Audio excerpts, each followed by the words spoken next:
Coach, April 15th, obviously the portal opens. What are you expecting on that day in college football, and how do you kind of manage that window and that day, particularly in your own program? Yeah, I haven't thought about it.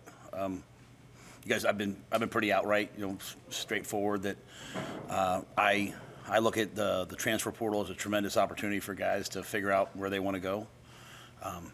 Some people probably don't make the right decisions. Some people do make the right decisions. I think the main issue is coaches, sometimes, inducing people to leave places, for the wrong reasons. We probably have dealt with a little bit of that from other places. But I care deeply about all of our guys, and I want them all to go where they're going to be happy. So I haven't had anybody express to me that they want to do that, but that'll come.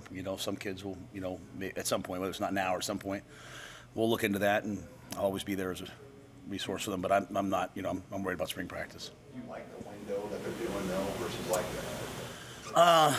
I hadn't really.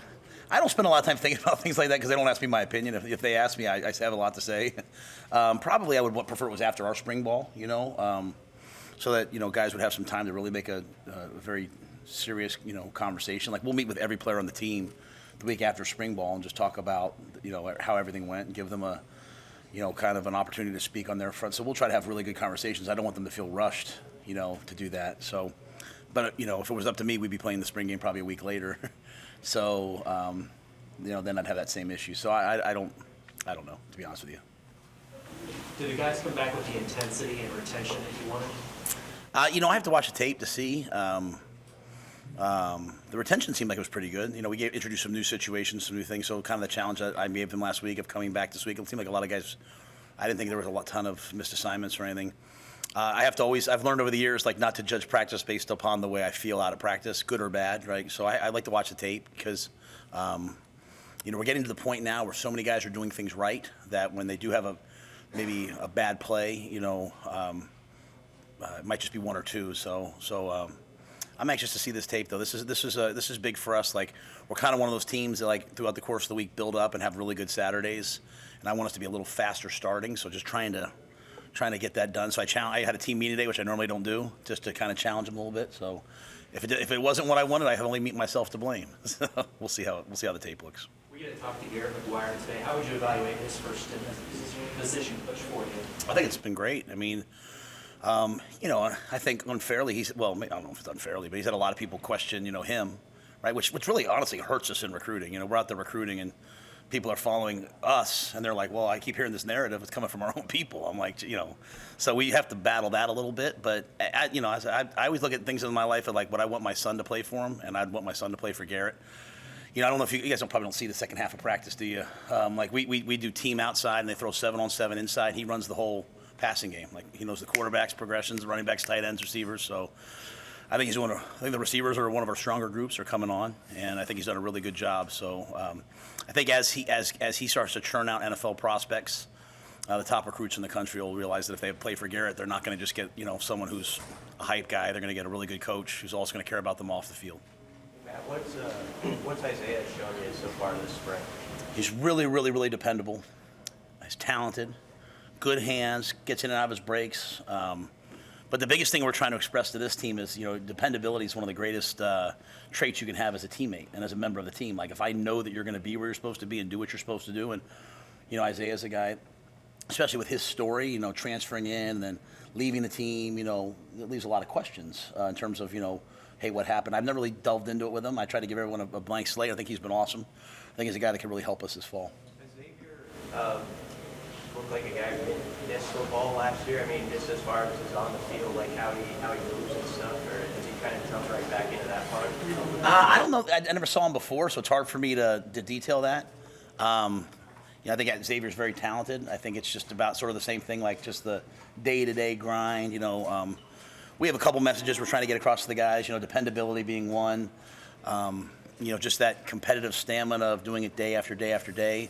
But Xavier is straining himself off the field in the classroom at a level he's never done before, and that takes time. That takes a toll on you. And I'm very proud of Xavier for what he's doing off the field. But his talent's recognizable. It's just how much can we hone that in? You, of course, knew a lot about Garrett from your experience with him as a player and as kind of a secondary type assistant coach. But what have you seen, or how have you felt about his ability to be in charge of a position and manage personalities, especially a group like these receivers where there's been so much turnover and change in this offseason? I never really had any doubt. My only question was whether he would leave the NFL or not. The NFL's different, right? Like you might think that they're a secondary coach, but they run so much, right? They run so much of practice, and I think if you talk to like DJ Moore or one of those guys, those guys making $18 million a year, they would stand on the table for Garrett. And I think the thing I get to see is like he would coach those guys hard. Just because a guy makes a ton of money, a lot of guys are afraid to coach him, like not Garrett. And so, he was blessed in his career, other than take away all the things he learned from his father, which is awesome, right? But he was with us with Coach Nixon as our offensive coordinator, learned that offense, sort of the Chip Kelly system derivative.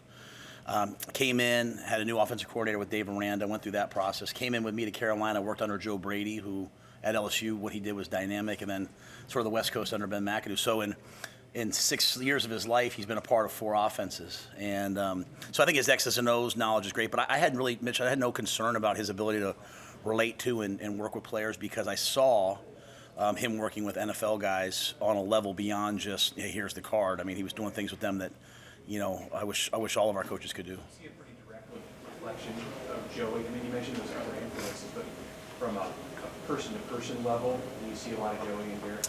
Yeah, I see a lot of Joey. I see a lot of Debbie, his wife. They're awesome people. When he took the Texas Tech job, I was literally talking to everybody in the country. I think he's one of the best head coaches I've ever been around, and so there was no doubt in my mind from the day I met Joey McGuire he'd be a great dynamic head coach.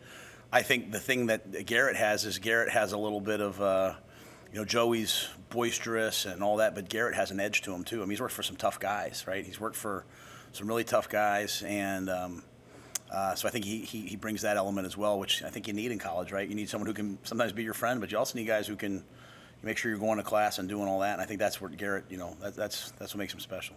How are you guys tackling? How do you feel like you've tackled so far in camp? That's a great question. We don't have a ton of live interactions. I feel like it's getting better. We didn't tackle today. It's all thud. I think we're thudding better, but really this Saturday will be interesting. The way we teach it is a kind of like a little bit of it's a break from some of the things that they've learned in terms of, we always are tracking their hip. We don't have guys running over the top, and so that's a departure from the way maybe they've played. And so we still sometimes struggle with our angles, but I think we're very willing to tackle. Let me say that. Like we're not a soft team. This Saturday I'll probably have a better answer, because we're going to line up and play in the scrimmage and play a ton of plays and see how they tackle. But I think our tackling is getting better. It's a really good question. There's multiple philosophies now about how to do this. Nebraska's kind of done the tour here in the last 5 years before you got here. So they were at this for a while, then they changed it, and they changed it again, and they changed it again. What is maybe your philosophy on how to teach tackling, and what do you think they had been learning prior to getting? Oh, I don't know what they learned before, and I never suppose. So I was taught one way of tackling, which I believed in for a long time, and as we've removed the head from tackling, so I was always taught to tackle with your chest and have your neck bold, right? And so we were taught to tackle like this, right? And so as the neck's been removed, which it should be, right? We're trying to remove the head from the head injuries and all that. While those numbers maybe have gone down, the amount of labrum, everyone has a labrum tear now, right? They don't wear the pads. Remember the pads I used to wear and you used to wear? Like now they're like this, and now we hit with our shoulders all the time. So we've utilized Atavis over the years. But I think any outside tool to me is always a piece, right? Like we have our own philosophy of what we do. But I think our guys are buying into it. We try to be very consistent. When you guys are at practice, you see we always do that fundamental circuit to start, so they're getting the same muscle memory every day. But we are not like a hawk tackle low team. We're going to strike and tackle people high and try to knock people back. And there'll be times where we'll hit low if we have to, but we're not looking for that. Has Ben Scott been working back? Saw him in the green jersey today. Just doing drills. Yeah, he just has kind of a repetitive MCL. Had it but once before, had it now. So I'm not in a rush to force him out there, and we're getting really good work. You've heard me say, I think before, Justin Evans-Jenkins is doing a really good job for us. How about AJ? Yeah, I would anticipate AJ practiced some today, non-contact. I expect he would practice on Thursday full. I'm hoping he does. We've seen a lot of your 2023 signees here in practice. Why is it important to get those guys back here, not just prospective guys? I think the minute they sign with us, they have to get they have to get the unrecruiting, not de-recruited, but like they've got to get to the point of now, okay, now I'm here, right? Like I see Garrett Nelson working out, and I'm always like, hey, make sure you're in shape now. That rookie minicamp comes around, so I think once you go through that process of being recruited, picking your school, now it's about, hey, I want to get there and play.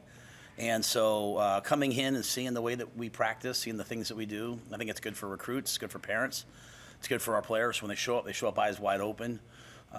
They're not intimidated maybe by hey, what's going to happen tomorrow. They kind of have a feel in their mind of what practice will look like. Matt, how do you feel like your quarterbacks have improved since the start of spring camp? Oh, they've gotten a lot better.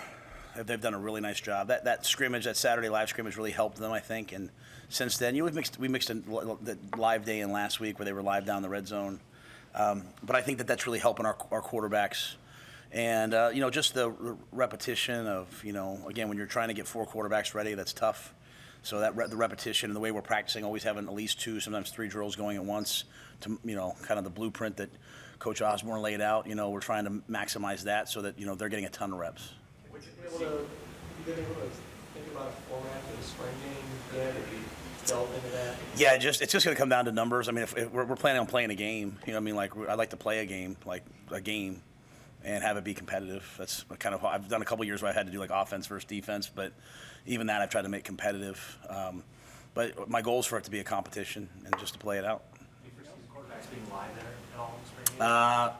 I would hope so. I mean, that's my plan. I mean, if they're live on Thursdays, they should certainly want to be live, I think, in the spring game. But we'll have to wait and see. You never know. Guy gets a hip or something. Maybe I don't want him to be, I don't want to box myself into a corner because I always want to do what's right for the team. That was popular, but I would like to see them play live. I think quarterbacks play way better when they're live, to be quite honest. Other than Isaiah, which receivers are emerging for you? Which ones do you think are doing a good job? I think they're all doing a really good job. I think 2 guys that we don't talk about enough are Alex Bullock and Ty Hahn. Bullock is, he was out for a little bit with a knee, but really, really, really explosive player. Makes a ton of plays. Ty's done a really, really nice job as well. Billy is an established player. He's had a really good camp. I've started the process now, like cutting back his reps. So he's still out there working every day, but I've cut back his reps a little bit, just trying to get some other guys. Fleeks was out for a while. Josh is back. Really trying to get Josh up and running right now so that he's taken off. Obviously Marcus played a lot of football. Xavier's, trying to get him going again. But I think the group's a good group, and we got guys that. We got guys that can fill in and play a lot of different positions. We need a Z, we need an X, we need a slot, and Roman Mangini can just run right in there. Man, he's going to get reps. So that I don't ever want to undermine that.